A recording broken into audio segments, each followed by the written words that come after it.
Hey guys, this is day 10 of 30, my 30-day gym challenge. Hurting a little bit. I'm not used to this. Shoulders are hurting, elbows are hurting, back is hurting. I'm gonna push through. I mean, I have to retrain myself to get back into this, and you know, part of the weight loss, part of the health, part of preserving your body, part of hypertrophy is being active. If you're not active, then you run into forms of atrophy, which you start losing muscle, and you don't want that. So hypertrophy, working your muscles, doing that deep training and stuff like that, getting involved with your body, trying to make yourself more not more, I get jumbled up sometimes when I'm trying to talk and I'm working out. Just trying to make yourself better than what you are. You know, being better is not always the goal, but either trying to sustain or getting better should be the goal. I don't know, I just feel like a lot of our journeys, we skip out on a lot of it, and we let a lot of good people pass by because we're not in tune with what they're saying, or we don't agree with what they're saying, and it could be something valuable. Tonight there was a trainer at the gym. He was over telling a girl that was doing some Roman deadlifts to arch her back. And what ends up happening when you open the vertebrae in your back is you release energy. So they used to tell you when you powerlifted and stuff before to pick a neutral stance, straight back, and then when you would shoot up, they want you to look up at the ceiling. But what ends up happening is you open up all that neck and the vertebrae, and you lose energy that's stored.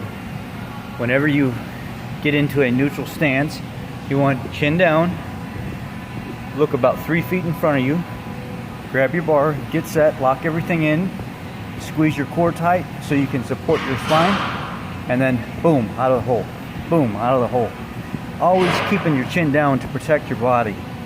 Not doing the shooting up and look at the ceiling. Well, he was taking it even further. He said, why don't you pull your head up and look at the ceiling and then flex your spine before the movement even started. So I had to step over. Not being disrespectful or anything like that. I'm a little bit older than the guy. I've been powerlifting my whole life.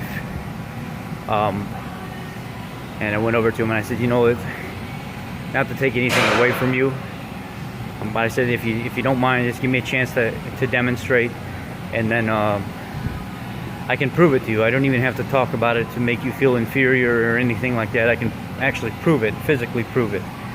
And I had her put some weight on, and I told her, I said, why don't you bring your chin down until it's neutral, your spine is straight, like you could lay a board from the back of your head all the way to your tailbone, and you're trying to get it to stay in that neutral straight position.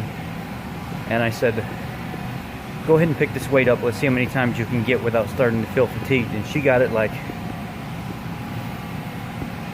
5 to 6 times, and she was like, oh my god, I can already feel the difference. And keeping my spine down, keeping the vertebrae closed and the energy in place with my abs tight, supporting my spine, instead of opening up and then causing, when you open up and you flex more, you cause the top muscles in your ab to actually expand, and that takes away a lot of the stability and stuff on the support of your spine, and it opens you up and leaves you more susceptible to injury. And the guy was actually really cool about it. He was like, man, I think I'm going to start using that when I train people and I deadlift and stuff. And this all goes back to institutionalized training. When we talk about medical stuff and we talk about nutrition and things like that, when doctors go to school, they have the blinders on. You know, they can't see anything out here. It's all what's in here. It's all what's been taught to them, and that's all that they know. That's all that they have to go off of.